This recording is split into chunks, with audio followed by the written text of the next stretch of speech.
5000 பேர் நின்று கொள்ளும் பிரம்மாண்டமான பள்ளிவாசல். சுபகுக்கு வந்து பார்த்தா 2 சஃப், 1.5 சஃப். எங்கே மஹல்லாவாசிகள்? எங்கே முஸ்லிம்கள்? எங்கே ஆகிரத்துக்காக படைக்கப்பட்ட மக்கள்?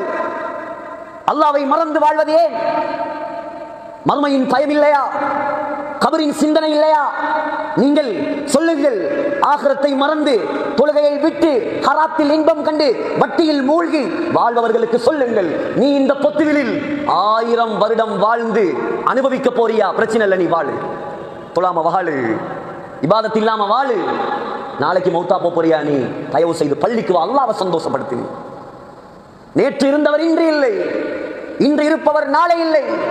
உலகமே அழியக்கூடியது, நிரந்தரம் இல்லாதது. சஹீஹுல் புகாரி ஸல்லல்லாஹு அலைஹி வஸல்லம் சொன்னாங்க, அஸ்தகு கலிமத்தின் காலஹா லபீத்.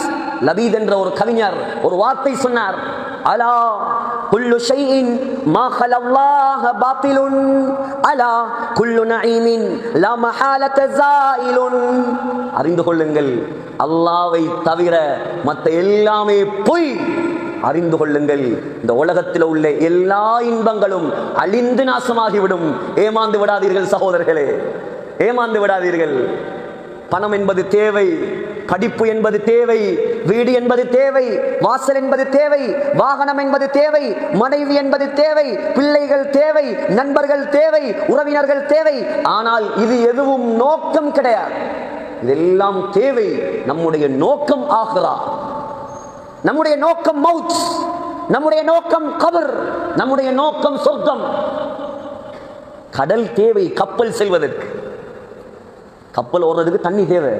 தண்ணி இல்லாம கப்பல் ஓடையல. ஆனால் எதுவரைக்கும் தண்ணீர் கப்பலுக்கு வெளியே இருக்குமோ அது வரைக்கும் தான் கப்பலுக்கு பாதுகாப்பு. தண்ணி வெளியிருக்க வேண்டிய தண்ணி கப்பலுக்குள்ள என்டராக ஆரம்பித்தால் கப்பல் அழிந்து நாசமாகும். அதே போலதான் நம்முடைய தேவைகள் கல்புக்கு வெளியே இருக்க வேண்டும். நம்முடைய நோக்கம் கல்பில் அல்லாஹ்வாக இருக்க வேண்டும், ஆக்ராவாக இருக்க வேண்டும். சொன்னார்கள், நீ பாவியாக இருந்தால், நீ நரகவாதியாக இருந்தால், நரகத்துடைய செயல்களை செய்வது உனக்கு இன்பமாக இருக்கும், அதில் வழிதான் வழங்கும். எவ்வளவு உலமாக்கள் கத்தினாலும், எவ்வளவுதான் தர்பியத் செய்தாலும் நீ மறைந்து மறைந்து பராத்தை செய்வாய். நாலாவது ஆலமுல் பர்ஸஹ், கபருடைய வாழ்க்கை, திரை மறைவான வாழ்க்கை.